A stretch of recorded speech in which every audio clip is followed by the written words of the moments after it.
Hello, everyone. I am Kristen Ware, a Scholarship Specialist for Phi Theta Kappa International Headquarters. Welcome to PTK's Virtual Engagement Week number 2.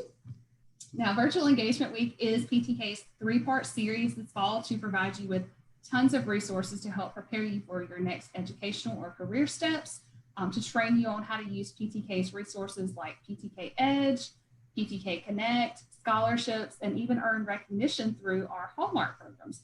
And of course, to have a little fun while getting to know your PTK peers from across the country and abroad. Be sure to stay tuned to PTK's Facebook page for event details and registration links to get engaged with tons of informative webinars.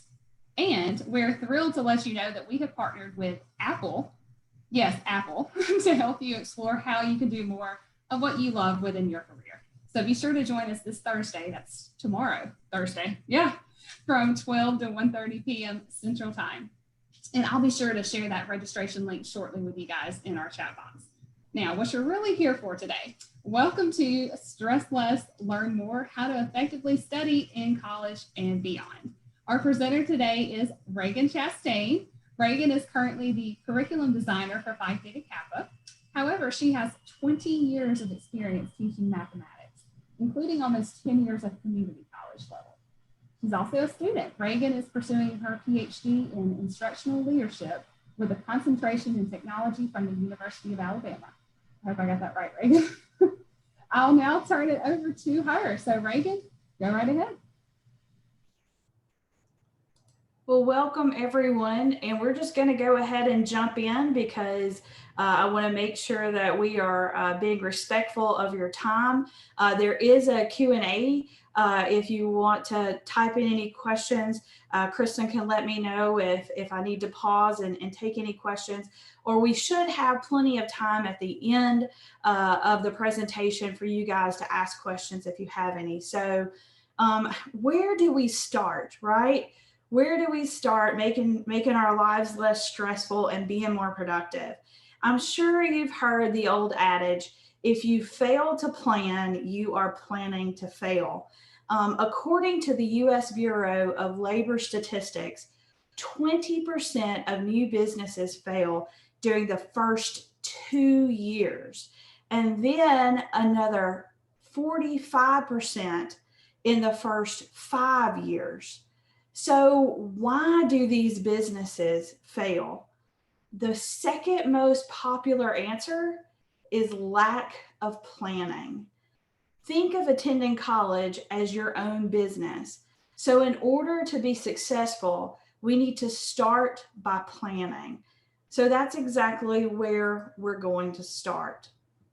Plan by creating a schedule and making every effort to stick to it, okay? In order to do this, you must read your syllabi. You don't want to get stuck reading a 400-page book, writing a 5-page summary on said book, completing a chem lab, and preparing for a math test all in one night, right? That is information overload, and we want to prevent overload. That's where we get stressed. So a couple of suggestions. One, I suggest that you set mini deadlines, not M-A-N-Y, although there probably will be many of them, but smaller deadlines. Chunk your assignments into smaller units. For example, if I needed to write a 15-page paper, right, I might start that 4 weeks in advance. The first week, I would consider that my gathering my sources and reading all my materials. So I want to be a little more specific than that, though. So maybe I read 3 sources per day, or maybe I read 5 sources per day. You want to make it very, very specific. And then maybe at the beginning of the second week, I organize my thoughts into the outline the first day, and then maybe the rest of the second week and the third week, I'm going to begin writing. So I'm going to set myself a writing goal. So maybe I want to write 2 or 3 paragraphs per day, right? That way I'm not pushing everything at one time. That gives me time to think through my writing and really be intentional about it. And then on the last week, the week that the papers due, I have time to check my formatting, my in-text citations, my works cited page. I can proofread, right? You definitely need to give yourself time to proofread. And if possible, of course, get somebody else to proofread for you as well. So setting those mini deadlines has really been effective for me, especially when I have major assignments to get done that have multiple parts that I can break apart. Another really important part of planning is prioritizing your activities. It feels so good, right, to make a checklist and to check like 10 things off that checklist. I get so excited when I check things off my checklist. But the thing is, you want to make sure that you're completing the most important activities first, right? You want to prioritize and make sure that you're meeting your deadlines and doing those important things first. So there's actually a tool called the Eisenhower Matrix, right? And there's several different ones out there, but I particularly like this one. And you can look that up on Google. I'm not going to go into a whole lot of detail unless you ask me later, and then I'll be happy to. But basically, the Eisenhower Matrix helps you determine what should be at the top of priority list and what should be at the bottom of your priority list. And you can do that not just with your school assignments, but you can put things on there like go to the grocery store or write a thank you note or whatever. You can prioritize all of your tasks, not just your school tasks, things that you have to do for school. And then, of course, I would say, please don't forget to schedule in some personal time, right? We all need to watch a football game or go on a walk or listen to some music. Just think, if you plan well, you might get some downtime and you might actually get more than 5 hours of sleep a night. Personally, getting sleep is my number one reason for planning. I am a grouch if I don't get more than 7 hours. So because I like being married to my husband, I like to plan very well so that I get plenty of sleep and that I'm not grouchy with my husband. So scheduling and planning is so important, not just for you, but for the mental health of your family as well. So just a few more tips when it comes to scheduling. Plan to plan. Okay, so what am I saying? I want you to set aside a specific time each week to get organized, okay? So I personally this semester have class on Monday evenings from 5 to like 8 o'clock. So as soon as that class is over, that's when I do my planning for the week. Because what usually happens during class, my instructor is going to give me new assignments. She's going to give me some new deadlines. So if I go ahead right after class and take about 20 minutes to plan out my week, I find that I'm way more successful. And I also not just want to think about what she said in class, but also I go check my syllabus, right? Remember I said the syllabus is really important because that syllabus is going to also tell you those major assignments that might take multiple weeks in order for you to complete them. So you might need that week to start scheduling those major assignments in as well. So plan to plan. Next, we want to be ambitious, right? We want to be ambitious, but we want to be realistic. Create a set of goals you can actually accomplish each day. So, confession, I am a slow reader, okay? I do not read very fast. I have to read extremely slow in order to comprehend something. So I give myself way more time for reading assignments than probably some of you might. But if I have to create, say my assignment is creating an infographic, I love technology. I'm really good with it. So I can make an infographic in like 20 seconds flat. So I don't need nearly as much time for those kind of things as I do for reading and reading comprehension. And of course, the more school that you're in, and the more you know yourself, you'll know how much time you need for certain tasks. So that will help you to set more realistic goals for yourself. We also want to reevaluate, right? It might be that some task that you scheduled more time than you need, right? So you finish all of the tasks really, really quickly, which is a great thing to happen. But what you might want to consider, if I finished everything on my list to do today, and it only took me 30 minutes, then maybe I want to move some things over that I had scheduled to do tomorrow onto today to kind of even out my time. So you can always obviously adjust your list. On the other hand, it may be that you underestimated the amount of time that a task is going to take. And you may need to make some adjustments for the rest of the week because you thought it was going to take 30 minutes and it took like an hour and 30 minutes. I hate it when that happens, but it does, right? So we have to be flexible when that happens, and we have to adjust our schedule. And then the last thing as far as scheduling goes is easy weeks. I don't really get many of those. I don't know about you, but what I'm calling easy weeks are weeks where you don't have quite as many assignments that are due, maybe not quite as much reading that week. Instead of having 5 chapters to read, you only have 3 chapters to read or something along those lines. During those easy weeks, I call that the calm before the storm. And I like to decrease the power of said storm that's going to follow eventually. So I go ahead and I look at the week that follows the easy week and see if I can go ahead and add some of those things to my schedule during the easy week, just to get me ahead. And again, just to kind of even out so that, I'm just kind of a normal busy as opposed to like stressed out, hair on fire busy. So those are some of the scheduling tips that I recommend that you try to adhere to. So now that we know we need to be organized in order to be successful, you might be asking, what do I organize? And I would say you organize everything, right? Everything. I like to keep everything in one place. Okay. So I have one tool that I use, and it has all of my schoolwork, it has all of my work, and it has all of my family events that are important to me that I know I want to attend. And again, that helps me kind of, if I've got all of those things together, that helps me try to create a balance in my week and in my activity for the week.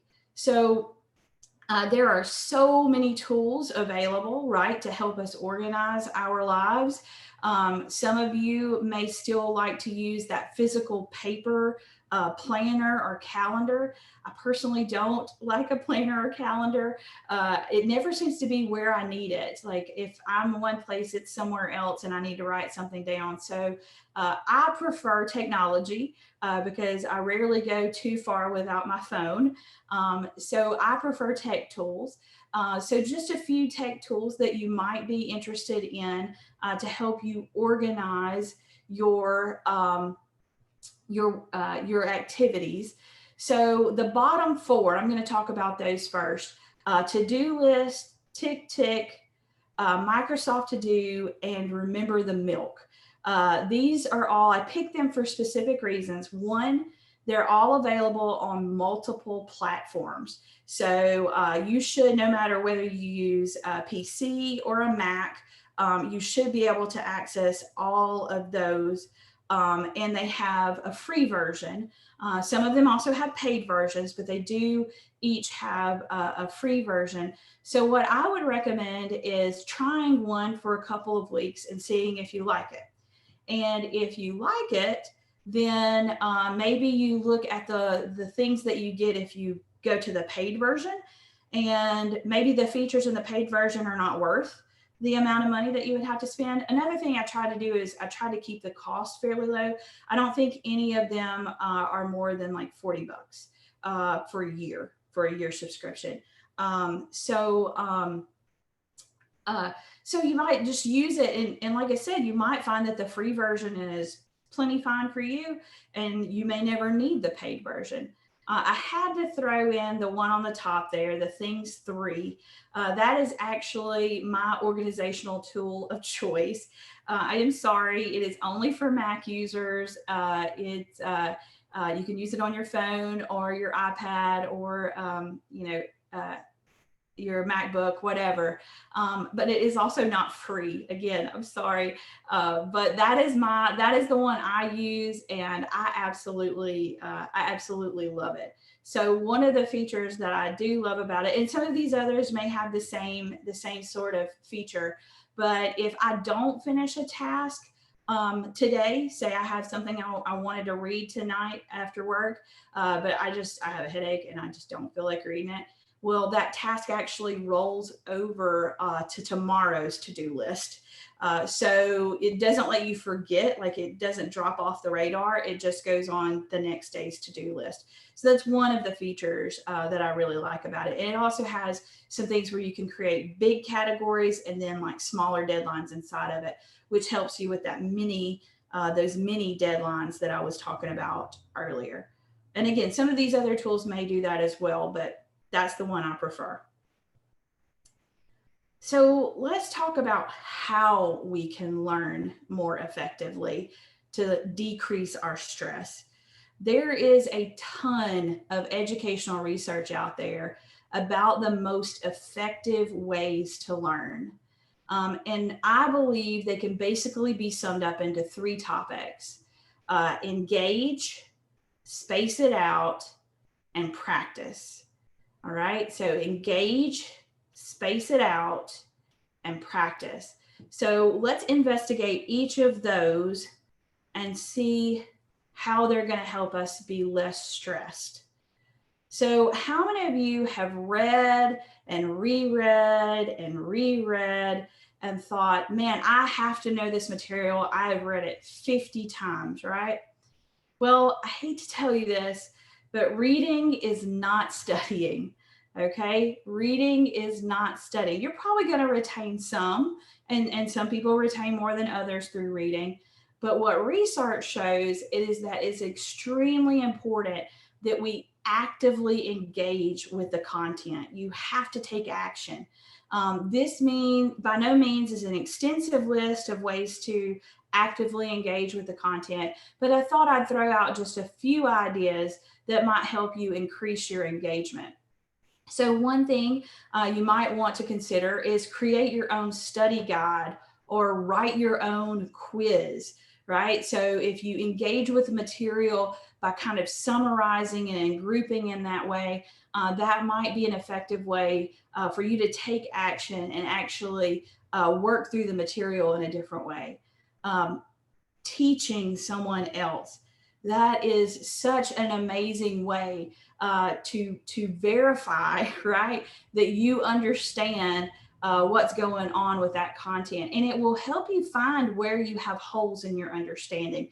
If you have to explain it to somebody else, you are definitely going to find out what you don't understand, and you're going to be shaky on it. So it's going to help point directly to what material you need to review yourself. Another action is creating something visual, right? A visual representation. Maybe instead of using words, maybe you do a concept map or a diagram. That's often helpful, again, to help summarize the material, to help organize it in a way that's meaningful to you. And a lot of people are extremely visual.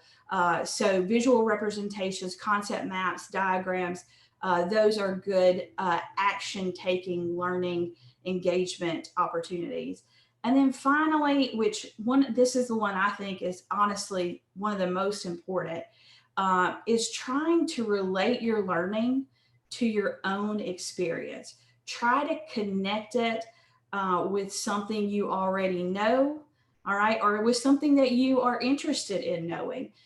Connections help us store that information in long-term memory rather than short-term memory, right? We don't want to just know it for the test, right? We're trying to learn something, so we want to know it for long-term memory. So making connections, using those synapses to make connections, that is how you're going to get your content into long-term memory. So we're going to take action, right? We're going to take action, create a study guide, teach somebody, develop a content map, or try to make connections with the material to our own experience, right? So that's take action. The next tool for learning that I'd like to talk about is called distributive practice. Distributive practice. Research says that this is the most effective retention tool. Distributive practice. Again, we all know that cramming is not effective, right? You study for 6 hours, you take the test, you walk out of the classroom after you finish the test, and it's as if all the information dumps out of your brain as you walk out the classroom door, right? We don't want to do that. We have just placed, right? That's not learning. You've just placed that information in short-term memory again, right? And our goal is long-term memory. So again, the research shows us that it is much, much better to study over several short periods of time, over several days, or maybe even weeks, okay? So short study times over several days, and again, maybe even over weeks. The most effective practice is actually to work on every class every day. Okay, I know that sounds daunting, but remember, it's short periods of time. Okay, so instead of working on something 3 hours, right, you're going to work 20 minutes every day. And that is going to help you retain the information much better than if you try to cram it all in a 6-hour study session. So it is not repetition that helps you remember. Okay, it is not repetition. It is actually the act of recall that helps you remember the material. Okay, it's recalling that information. I don't know if any of you were able to attend Catalyst this past year, but we had an amazing speaker who taught us some things about recall. And this is exactly what he was saying. He was saying that if you repeat it so many times a day for so many days, that eventually it just becomes part of your long-term memory. John Dewey, who was a pioneer in educational psychology, he said, we do not learn from experience. We learn from reflecting, from recalling our experience. And I would say one thing that I personally do throughout my day is I may not physically get my books out and like study, but throughout the day, I try to recall things that I learned the day before, things that I read the day before, so that I'm constantly engaging with that content multiple times a day. And again, I don't have to get my textbook out, or I don't have to, get the computer out. I'm just every now and then I'm like, what was that article about that I read yesterday? Why was that important to what I'm studying? So that, again, that recall is how you put that information into your long-term memory. Technical courses like mathematics and economics typically don't require a lot of reading, right? They normally don't, you don't really have to read too much in your math class, I'm guessing. So to conquer these classes, you need to work problems, okay? I can't tell you the countless number of students that I had to counsel through math anxiety and sometimes depression over my 20 years as a math educator. Most technical questions have only one right solution, right? They only have one correct answer. And it's so common for students when they get the answer wrong multiple times. I've tried the same problem 12 times and I'm still getting it wrong, right? Because Math Lab and Alex and those programs, they don't really give you any insight other than, hey, this is wrong or this is right. What I tried to train my students to do is not to get discouraged, first of all, and to go in and try to evaluate their own mistakes, okay? Because you're going to learn more if you find your mistake as opposed to the instructor finding your mistake. It helps you learn what you're having difficulty with. So I always said there's two types of mistakes. One is algebraic mistakes. So 2 + 2 for some reason just wasn't 4 that day. I don't know why, but it just 2 + 2 wasn't 4. So those types of mistakes, again, algebraic mistakes, are usually because you were careless. Let's be honest, right? So how do you fix those kind of mistakes? You slow down, right? And you check over your work before you type that answer in to Math Lab or Alex or whatever program you're using. So algebraic mistakes are usually nothing more than just being careless, writing a 4 when you meant a 5, and so forth, all right? The second type of mistake I call a procedural mistake, right?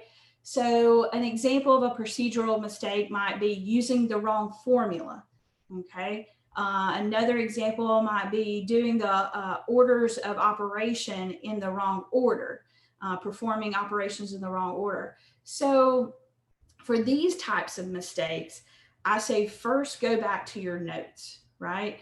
So take out your notes, try to find a similar example and see if you can figure out why you are missing that particular problem, what you need to do procedurally, right? You didn't add wrong, we didn't multiply wrong. So there's got to be something in the process that we didn't get right. If you can't find an example in your notes, then of course the internet is full of tools, right, to help you with math. I think there's probably more tools to help you with math than there are any other tools. But find a tool, please, please, please, that gives you the steps for solving it, not just the answer, okay? Just knowing the answer doesn't help you. You need to know the procedure, the steps for going through and finding the correct answer. And I would also say I often have students that kind of use their notes as a crutch. And what I mean by that is they would keep their notes right beside them all the time, and then they would just mimic, right? They would mimic as they went through the problems. But again, that's not making you recall anything. Remember, we want to learn. So we're going to do recall. So you want to recall the steps. You don't want to mimic the steps because you're not going to have that problem beside you when you get ready to take the test, right? So I would recommend that you put your notes away, try to do it on your own, and then you can go check with your notes before you put it into the program to see if it's right. And I also suggest you work more problems. Really in mathematics and economics and those technical courses, I know you don't want to hear it, but practice really does make perfect. I would suggest maybe doing 5 problems correct in a row. And again, not using your notes, so using your recall. And I think if you do that, that will definitely increase your learning of that technical content. Okay. All right. So our last major topic, because we are all here, right, is battling fatigue, right? We're all tired. We're tired of social distancing. We're tired of Zoom, although you lovely people have showed up today. So I'm very proud of that. Thank you for attending. But we are all battling fatigue, right? So I thought I would just give a few ideas, a few thoughts about fatigue, not just necessarily online fatigue, but we do know that's very prevalent right now, but just fatigue in classes and in life in general. So of course, we always need to take breaks, okay? So the research says you want to break every 60 to 90 minutes for about 10 to 20 minutes, okay? And when I say take a break, okay, I don't mean check your email, all right? I don't mean check Facebook. I mean, get away from whatever you're doing and do something else physical, like go check the snail mail, right? Walk to the mailbox, take out the trash, do a load of laundry, go for a walk around the block, okay? Get up and do something physical, not just still stay in the same seat and, just turn your phone on to Facebook instead. So move around, okay? Another thing that's important is lighting. When you're reading off-screen content, so a textbook or a printed out article, more light is better, all right? And if you can use natural light, the sun, that's the best, all right? But if you don't have natural light coming through, then of course you want to use lighting as lamps. And you want to put those in places so it's shining directly on your text and obviously not in your eyes, okay? So lighting, and then screen. This is a really, I learned this word not too long ago, ergonomics, all right? Screen ergonomics. Ergonomics is really just a fancy way of saying creating an effective and a comfortable work environment. So you want to set so that your computer screen is about arm's length, okay? That's about 25 inches from your screen. You don't want to be really, really close, but you also don't want to be really, really far away. Your screen should be slightly down from your vertical vision.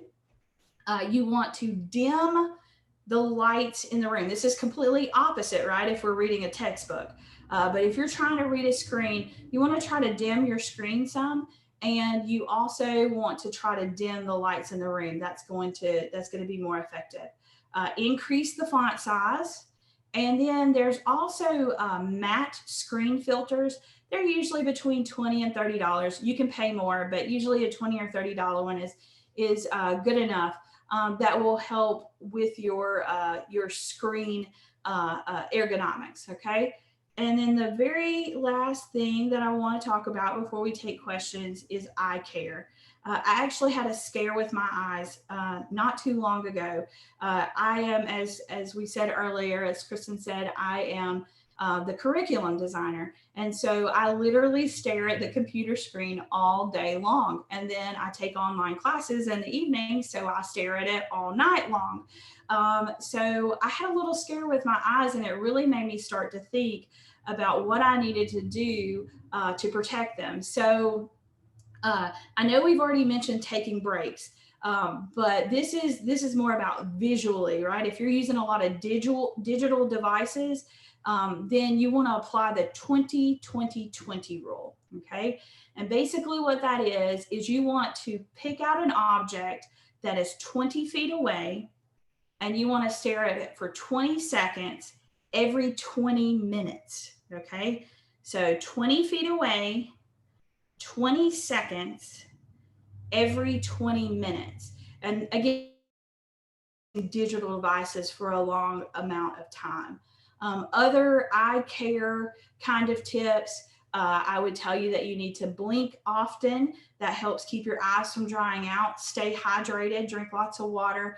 And if your eyes are dry, then you might want to use, some eye drops, some artificial tears to take care of your eyes, because they're really important. We don't want to ruin our eyes staring at these computer screens all day.